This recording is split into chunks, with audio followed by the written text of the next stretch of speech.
It's Patio Side Chats with Fernando Martinez from Chaparral Pavers with tips and advice on landscaping and gardening. Here's Fernando Martinez. Yes, indeed. I am here, and we are ready for another show for you this week. Today's topics for this Patio Side Chats is going to be those dreaded weeds. I wanted to talk a little bit about weeds because when we get, here on the Central Coast, when we get rain, it does, sprout a lot of weeds in the garden. And I wanted to talk about kind of a few different ways of how to handle that, what we should do, what some common myths might be about weeds and products, including weed barrier. I wanted to talk about weed barrier. I have a lot to say about that subject. And grasses, I also wanted to talk about when grasses go dormant. And it's kind of all the same time of year. If we do get rain and then it's cold in the winter time, and then some things are starting to go dormant. Rose bushes go dormant. Certain true grasses actually go dormant. They're not dead.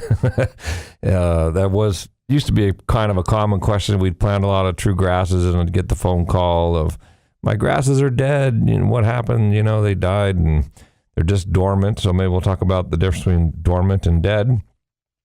And I do want to talk about when the roses are dormant as well, pruning them and cutting them back a little bit and getting ready for spring. So those are the topics for today's show, and let's dive right on into it. So when it comes to weeds, it is probably the least favorite thing of gardening for all of us is controlling the weeds. Thinking about do we go out there, do we pull them, do we use a hula hoe, and how do we prevent them from growing? There's chemicals that are available. You hear this weed fabric, weed barrier, plastic, visqueen. Do we spray chemicals like Roundup, and there's other like systemic weed killers, non-systemic weed killers. It's a lot of issues with weeds, and do they get in the grass? How do I handle weeds in a lawn versus handling them in a planter bed? So you just don't want to get behind the weeds where they start getting in this cycle, because if you ignore them and let them go, they grow large. The roots, they have tap roots on them that go down deep, and they flower. And if you allow them to flower, then they go to seed, and then the seeds spread out, and then it just is like this cycle that it's hard to get in front of if it gets let go too far. And so probably the main takeaway from this is to do something, whatever it is, and we're going to talk about all the different things we can do, is to never really get behind that 8-ball like that to where that starts snowballing, so to speak, down the hill. You want to get it while that snowball is still small. And so that's first thing is if you have large weeds, let's say it's overwhelming and you have so many weeds you don't know where to start with the big ones. I wouldn't start at a section and just do certain parts of the yard and let other parts of the yard weeds get large and go to seed, because there'll be snowballing effect happening. I'd rather see you pull any weeds that are flowering first. And it sounds kind of funny to have weeds flowering, but like a dandelion, it's that yellow flower. So I would even go through and pick all the yellow flowers out if they had dandelions in your lawn, and pick them off and get the flowers, prevent that seed from happening, even if you just mowed it. And then you can attack the weeds either by pulling them out of there or with chemicals we're going to talk about in a second. But the main thing is to get all the big weeds out and get, and actually kind of like at least get some low and down to the ground and not flowering. Then you can start in sections and take them out. If you have a lot of weeds, hopefully you don't. And then it's kind of senseless to spray really large weeds, because it takes a lot of spray. So here's the thing. When it comes to spraying and weed control through chemicals, I'm not a huge proponent of spraying, but I am in the sense of when it's too much and it gets out of control, or it's in areas that you don't want disturbed, it makes a lot of sense. And you want to use one that is systemic. And that word systemic means that it goes in the leaves and it soaks in, it goes into the root and actually kills the root and everything, the whole weed, so it doesn't come back. Non-systemic weed killers just do a top kill, and they'll kill whatever it touches, but it won't kill the roots. And so that actually could be good in a sense, like if you were spraying a ground cover that was growing over a sidewalk and you wanted just a straight line to die and you didn't want to kill the ground cover, you wanted to keep it alive, you would definitely not use a systemic, because if you did, they would follow its vines back to the root and kill the plant. So there is a place for non-systemic. You see it done on the freeways with the ice plant. You see Caltrans or whoever it is, driving along there spraying, and I see the ice plant like die in a straight line, but it doesn't kill all the ice plant, just prevents it from growing onto the freeway. So there is a place for that, but I would say, the majority of the time, you're going to want to kill the root of the weed. Now, and Roundup is the most popular, and everybody knows that name. The active ingredient in Roundup is glyphosate, which you can find generic versions of Roundup for less money. And as long as it's still glyphosate, it's going to do exactly what Roundup does, which is to be systemic and kill the root. It takes a little bit longer for the systemics to kill the plant. So don't be mistaken and think that it's not working, because it could take up to a week, 10 days before you actually see the weed die. But that's good, because it's going into the root and really killing that weed. Now, it's a non-selective, another terminology here, which means non-selective means it kills anything that you plant-wise that you put it on. So you do want to be careful around other plants. It's not impossible to use in a lawn, but it's probably not the best thing to spray in the lawn, because everywhere you spot spray in the lawn with that glyphosate or Roundup, it will kill the grass as well. So the selective herbicides are the ones that will only kill broadleaf weeds and not kill the grass.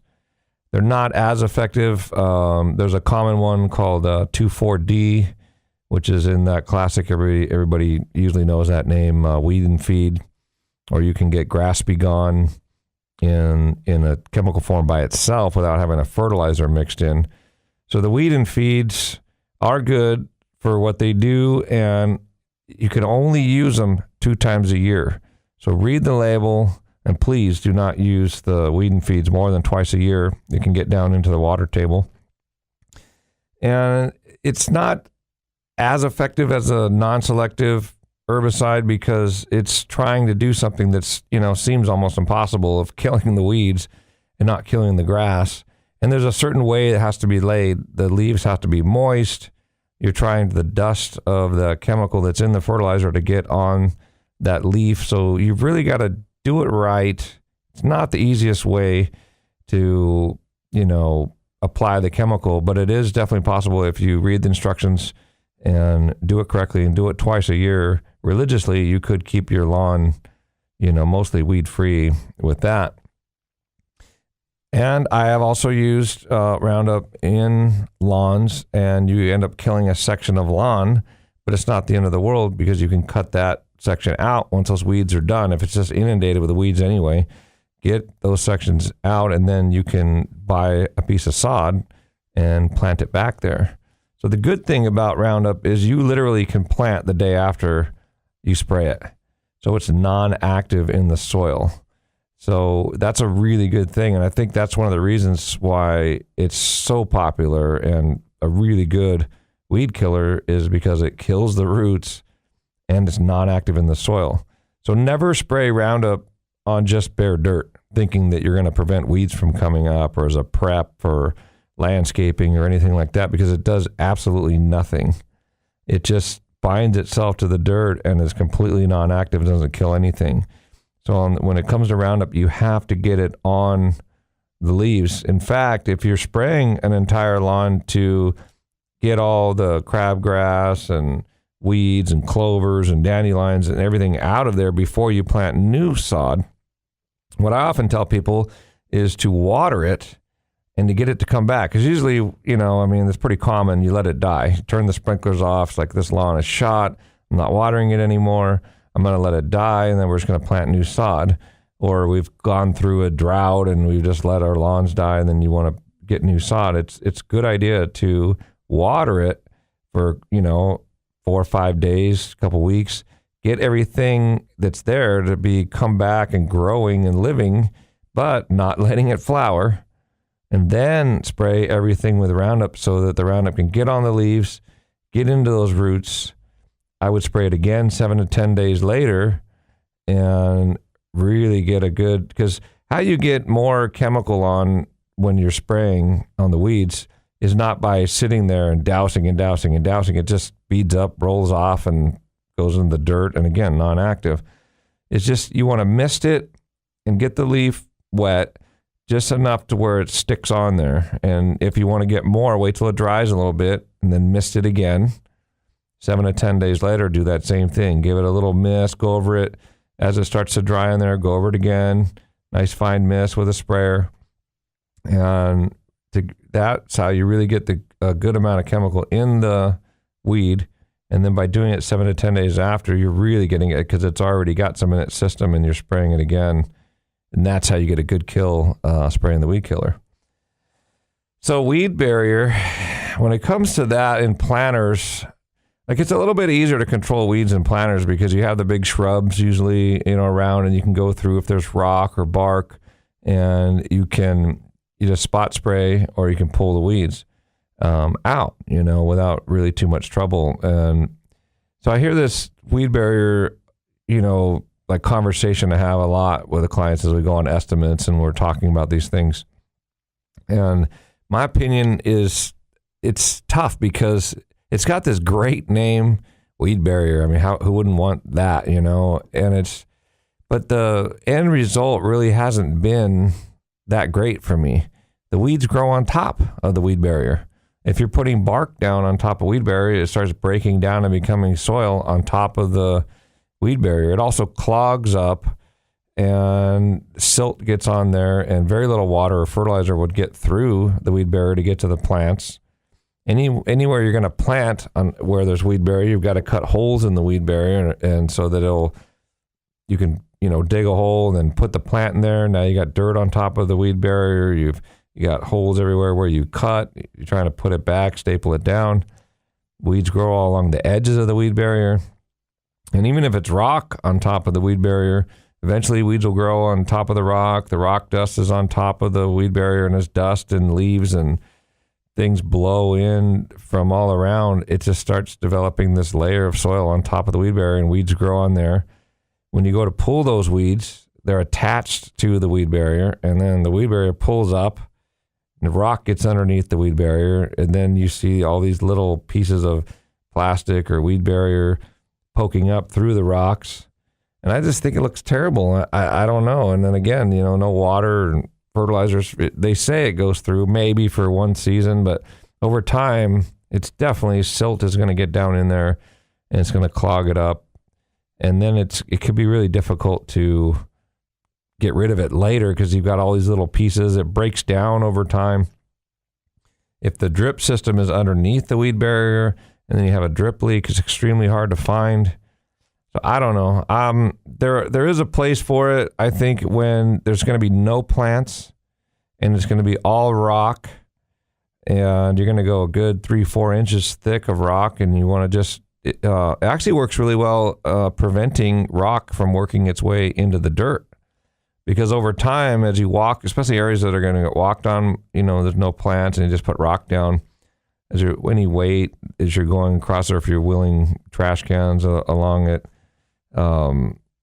it works. The rock can work into the soil, and the weed barrier will prevent that and kind of save the rock, And then it really doesn't matter if it clogs because you're just hosing off the rocks to dust them off and have them look good, and it just is kind of a permanent landscaping. So in that case, I think that's like a dry creek I'm thinking of, where you're putting cobbles down. You could put a piece of weed barrier underneath there just to have the cobblestones not embed themselves in the soil. Other than that, I really don't see, a whole lot of use for it. So that's my opinion on weed barrier and weeds and spraying of weeds and using, selective systemic herbicides, or for the lawn, you can use the non-selective. And, so it's just not getting behind them, staying ahead of them, keeping them small. The small weeds, you can absolutely definitely spray, and it might even be better than you pulling them if you're breaking off tap roots and then they come back. And definitely in concrete areas or cracks along the road. Weeds are amazing plants. I think about them and we all dislike them, but they are absolutely amazing. Nobody plants them. They don't get hardly any water. In some cases, they actually mimic the plant, where I see certain types of weeds growing near plants that look similar, and it's hard to distinguish the weed from the plant. It's like they're amazing. They grow in the middle of the road in a crack in the blacktop, and there they are sprouting. They're amazing plants, but it's all relative to what we want to grow. And sometimes their wildflowers will seed in, and they can be considered weeds, or you can leave them and enjoy the blooms. So I guess it kind of all depends on how you look at it. Now, I did want to briefly go over grasses, and because you're out there and weeding, and this time of year with the rains and the cold, true grasses will go dormant, and they need to be cut back. So it looks like, it could be 3-4 feet high, 2 feet wide, looks like dead straw. And that is the look of a dormant grass that is completely natural. It's what they do. They'll do it every year. And you might be surprised by it if you planted it in the spring from a pot. You didn't know it was going to go dormant. And the next winter, you saw this big, massive thing of straw.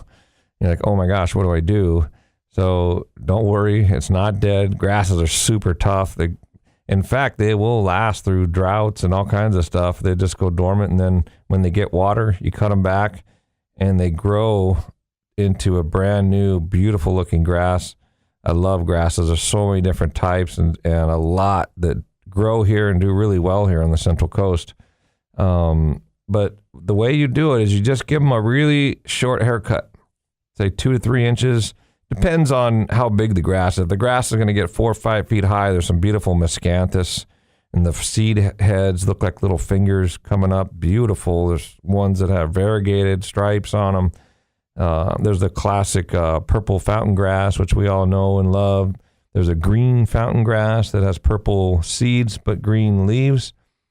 And so the bigger and taller the grass is going to be, the more you can leave at that base.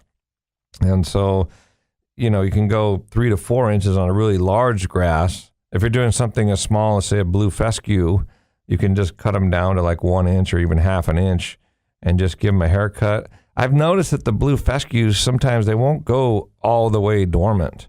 And they'll just kind of look ratty, but I like to give them a haircut anyway. And you want to do it in February, March is the best time to do it. You don't want to do that in the fall, even if they start looking bad in the fall, because if you do, it's possible they could start growing already. And then if it gets cold again, they'll re-go into dormancy, and then you got to cut them again, and it's hard on the plant. So definitely wait on that. Now, there are grass-like plants that are not true grasses, and those do not go dormant. So make sure you know which ones you have. There's some carex out there, or sedges. Lomandra is a beautiful grass-looking plant that never goes dormant, stays beautifully green all year round. So those are also amazing and very low maintenance. So we're coming up against a break here, but on the other side, I want to talk about pruning roses and while they have gone dormant during the winter time. And so we'll be right back. You're listening to Patio Side Chats with Fernando Martinez from Chaparral Pavers on California's Central Coast. Here on 1240 AM and 99.5 FM, KSMA. This show is brought to you by Airval Block. Concrete paving stones or pavers are not all created equal. Airval Block pavers are created from a dry mix of gravel, sand, cement, and color. With very little water used, they're super strong. They won't crack or fade. And to be an Airval block paver, the gravel and sand come from right here on the Central Coast, supporting our local community. Airval Block is the only local manufacturer of concrete masonry products like pavers, mortarless retaining wall blocks. Airval Block products are high quality for peace of mind, and there are many colors to choose from. And if you're not sure which products you need or how to use them, you will always get expert advice from the staff at Airval Block. Products made on the Central Coast for the Central Coast. Visit their fully landscaped outdoor showroom to see the many ways you can use Airval Block products at number 1 Suburban Road in San Luis Obispo, or go online at airvalblock.com. If you're thinking about installing a new paver patio or paver driveway, check out Chaparral Pavers online at ilovetocomehome.com. Serving the Central Coast since 2001, Chaparral Pavers will work with you to get it right and complete the job to your specifications, as customer service is king at Chaparral Pavers. Paver driveways are stylish and durable and guaranteed to never crack. If your old concrete driveway or entryway is a hazardous cracking mess, it's time to call Chaparral Pavers. Go to their website, ilovetocomehome.com. You'll find all the information you need. Check out photographs of past installations and reviews from Central Coast residents who have used Chaparral Pavers. And don't forget, all installations are guaranteed for the life of your home. So check out Chaparral Pavers online at ilovetocomehome.com. Chaparral Pavers, they'll make you love to come home. Now, back to Patio Side Chats with Fernando Martinez from Chaparral Pavers on KSMA. Okay, we are back, and we are talking about weeds and weed barrier and spraying Roundup and Weed Be Gone and Weed and Feed and all this kind of stuff to get ahead of those weeds. And definitely don't get behind them and let them get all big and tall and flowering and going to seed. So however you do it, even if it is just with good old-fashioned manual labor, especially if you don't like spraying, definitely hand pulling is a good way, but make sure you get that taproot, to do something quick. The old hula hoe, I used to use them all the time when I did gardening, of course, because you're trying to get all these houses done super fast. Just messing up and the top, when there's a bunch of little weeds that are starting, just hitting that hula hoe back and forth through the planter. It, even with bark, mixes up the bark, gets the kind of the fresh color back to the bark, and or making sure that bark is nice and thick too. They say 2 inches, go 3 inches, 4 inches thick of bark. Weeds are going to have a much harder time growing in that. And I personally would rather use bark as a weed barrier than plastic or fabric or whatever, because eventually that's going to deteriorate. The weeds grow on top. There's kinds of issues with those weed barriers. If they work for you, great. I haven't had good luck with them. I really like going 3-4 inches thick with bark. The bark is the weed barrier. They're really weak growing in the bark. They smother out. Weeds want light. They want sunlight. So even if you just covered weeds with 3-4 inches of bark, it's going to be extremely difficult for them to grow. So as the bark breaks down, it actually is able to amend the soil and turn it into compost. Water and fertilizer can get to the soil. It's just a much friendlier way. You'll never see those broken pieces of plastic popping up through the rocks or the bark or whatever. So that's my opinion on that. We were talking about grasses. True grasses will go dormant in the winter and need to be cut back, so they are not dead. They are dormant, which just means it's same kind of similar to deciduous, like a fruit tree would go deciduous, an apple or a peach or pear trees or something like that. Turn to sticks, lose all their leaves. But when they come back, you get this beautiful grass. I mean, with fruit trees especially, you get those blooms that happen in the springtime. All the leaves are brand new when they come out. Cutting the grasses back, you get this brand new grass coming in the spring. Kind of reminds us of seasons. We don't really have 4 seasons here on the Central Coast. I love using things that go dormant. Grasses is definitely included in that. Lilac bushes. One of my all-time favorites, lemon verbena, is a deciduous shrub. And, it reminds us, yes, it is winter. Spring comes. Rose bushes are beautiful in springtime. There's nothing like spring with roses. Now I'm talking about true roses, like hybrid teas, grandifloras, floribundas. There are types of roses out there that don't go deciduous, like the shrub roses, flower carpet roses. So, but I'm talking about good old-fashioned hybrid teas, peace rose, Mr. Lincoln, JFK, Ingrid Bergman. There's so many beautiful, beautiful roses. I love them. I love when they go dormant, deciduous. They lose their leaves. You can cut them back. You can see all the structure of the plant and all the stems. So I really love in the fall, I stop pruning them, let them get their rose hips on there, which is what they make the tea out of when you see rose hip tea and this. And the hips themselves are beautiful. They're red, orange.